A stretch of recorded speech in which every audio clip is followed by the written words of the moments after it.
Good afternoon, everyone. Thank you for joining us for this pre-match press conference ahead of the ICC Men's T20 World Cup final. Please ensure you've got a microphone in your hand and raise your hand before you ask a question. We'll get started down here. Hi, Mitch. Packed press conference room, a lot of buzz. Means you're playing India. What's your thoughts? Yeah, first thing, I'm pretty excited. Yeah, I mean, we played obviously India a little bit before the tournament started, and it was a good series for us, obviously building up for the World Cup. So, yeah, I guess there's no secrets to what is going to be out there tomorrow. But yeah, no, first thing, boys are buzzing, obviously World Cup final, and guys are excited and ready to go.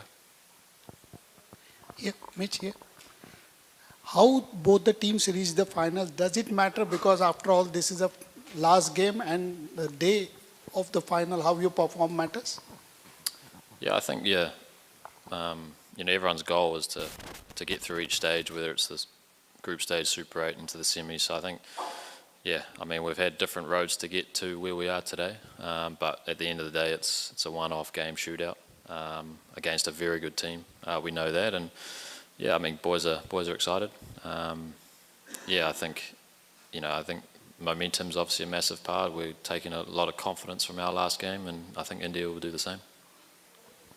Yeah, Mitch, just want to know what do you make of the wicket?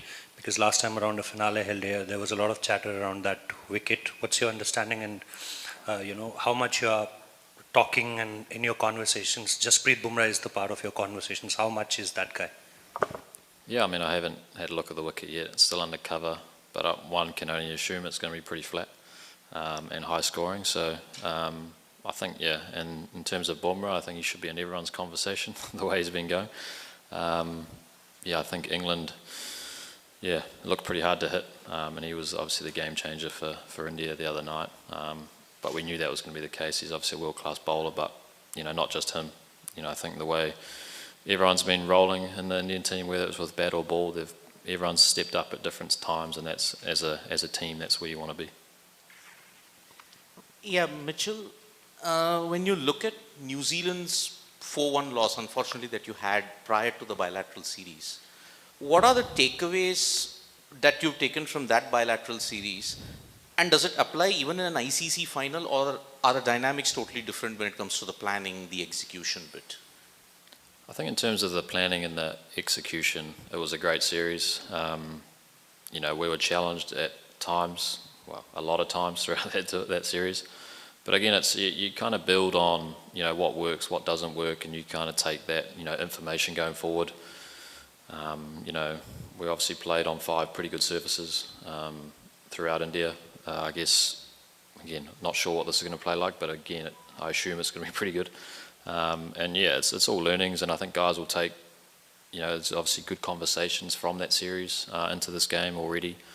And again, it's, if we learn from that and try to put India under, pressure for a long time, and I guess a World Cup final's a little bit different to, a series.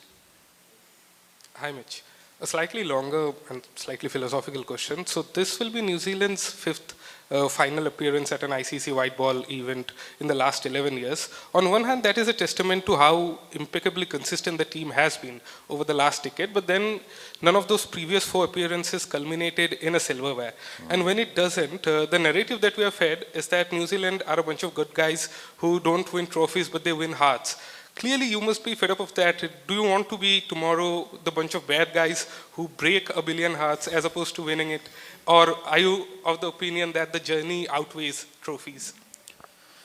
Yeah, I wouldn't mind winning a trophy.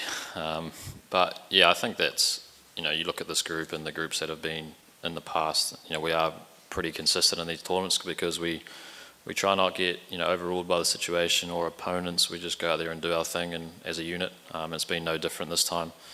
And again, it's going to be obviously a challenge where everyone knows we're probably not the favourites. But we don't mind. We know we can, if we do our little things well and put in a strong team performance, put us in a pretty good position to hopefully lift the trophy. But yeah, I wouldn't mind breaking a few hearts to lift the trophy for once. Mitch, we talk so much about how important the power play is in T20s. You've got Finn and Tim on one side, you've got Matt in particular on the other side. Where do you see that balance lying when you compare it with India? Yeah, I think obviously with the India kind of go hard, obviously at the top, but all the way through. And I think the only way to slow any team down is wickets at the top, and then try, squeeze a few overs in the middle. I think it's very hard if guys get away, to slow them down without taking wickets. So I think, whatever the plan looks like, it's. But I think, if you're not taking wickets, what's the best method or way to not get hit for a boundary, or even if you do, it's how do you close overs out versus turning those ones into 15, 20.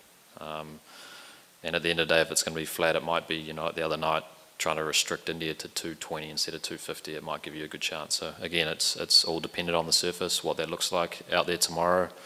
It's still undercover, so I don't know what it looks like. But I think, and then on the flip side with the bat, it's it's the opposite. It's how do you put the guys under pressure for 6 overs.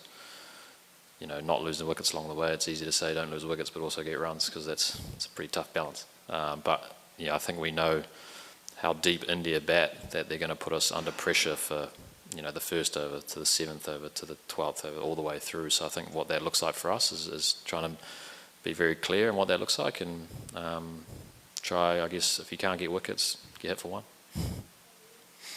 Hi, Mitch. Hi there.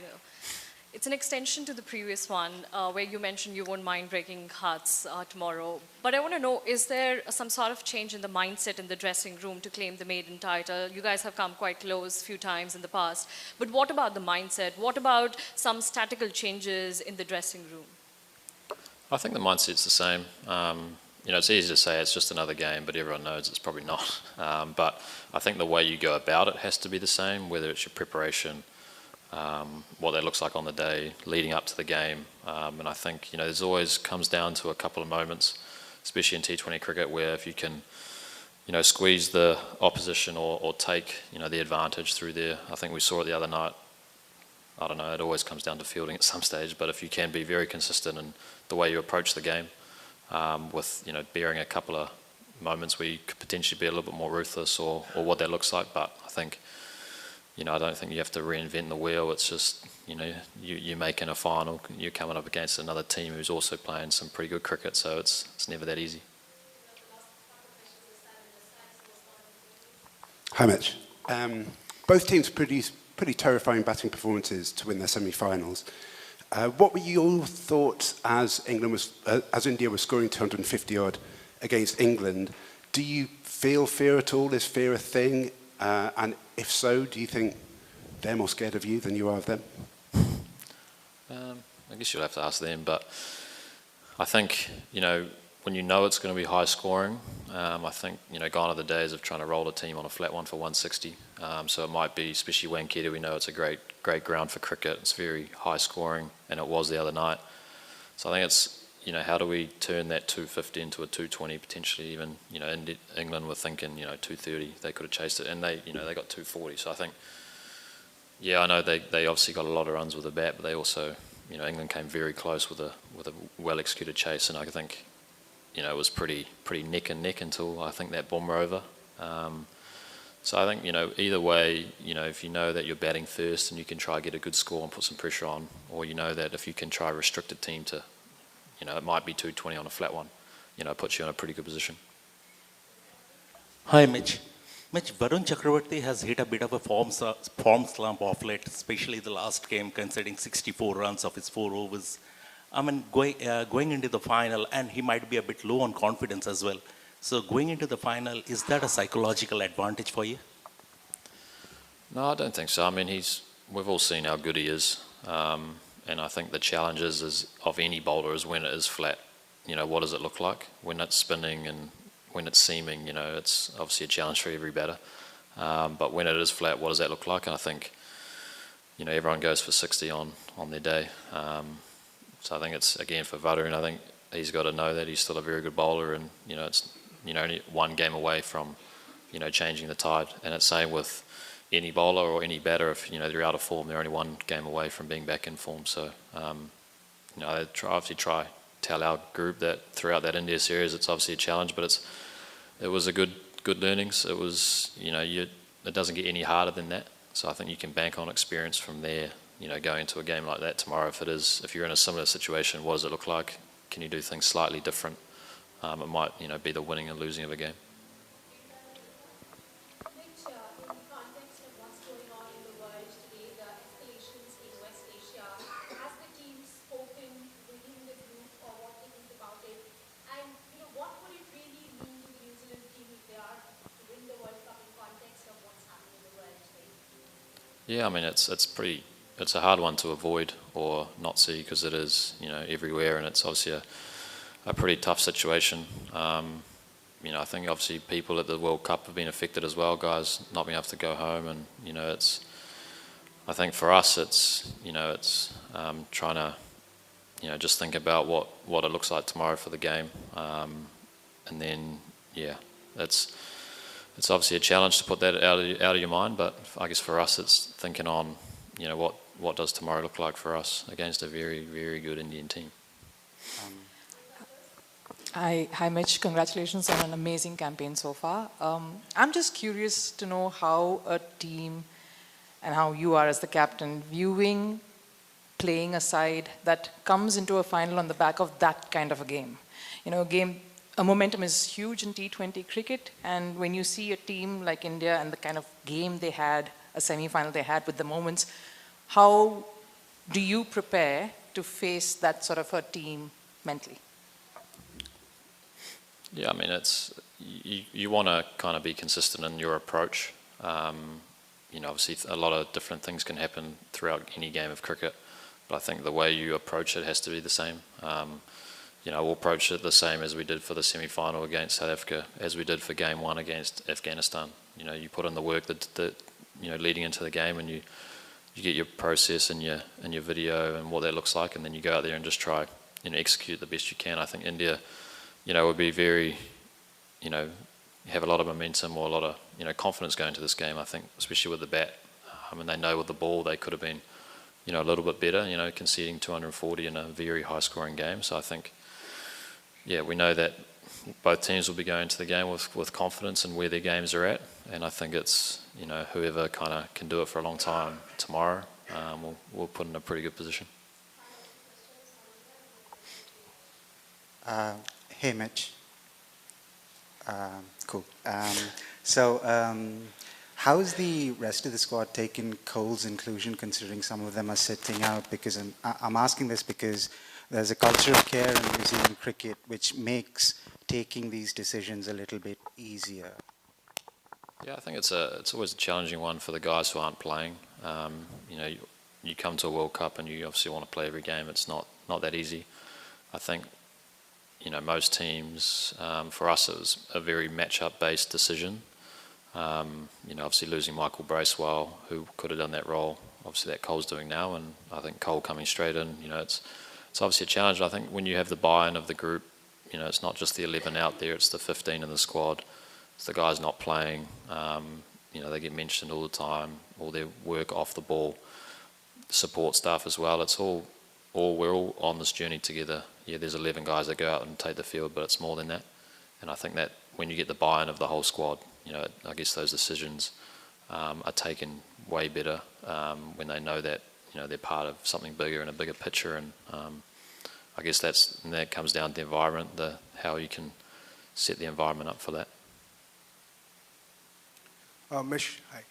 In the Super 8s, South Africa showed that India are very much beatable. David Miller did say after the game that they probably showed how India are beatable. The last semi-final against England pushed them really close. So now when you build up to this final, do you think you have some sort of edge going into it? Because 1 lakh people, 99,000 probably cheering for the host, give them that feeling of being overwhelmed by the crowd, because not a very long time ago, Pat Cummins showed how to silence that crowd. So are you up for that as well? Yeah, I guess that's the goal, and is to silence the crowd. But I think that there is a lot of variables in T20 cricket, and it is fickle at times. And we've seen throughout the whole World Cup that a lot of teams are on similar pages, and it comes down to some little moments in every game that changes the outcome. And so I think India England were very close to chasing that the other night. We've seen South Africa playing very good cricket all the way through, and then I guess had a little hiccup against us, and you're out. So I think for us, it's taking confidence in that we can, if we go about our business the same way, we can upset another big team. And I think there's obviously a lot of pressure on India to win this World Cup at home. I mean, it would be, I guess if we don't win, it'd be pretty cool for to win a home World Cup. So I think that comes with a lot of added pressure as well. So if we can go out there and try put, I guess, that added pressure on them and see what happens.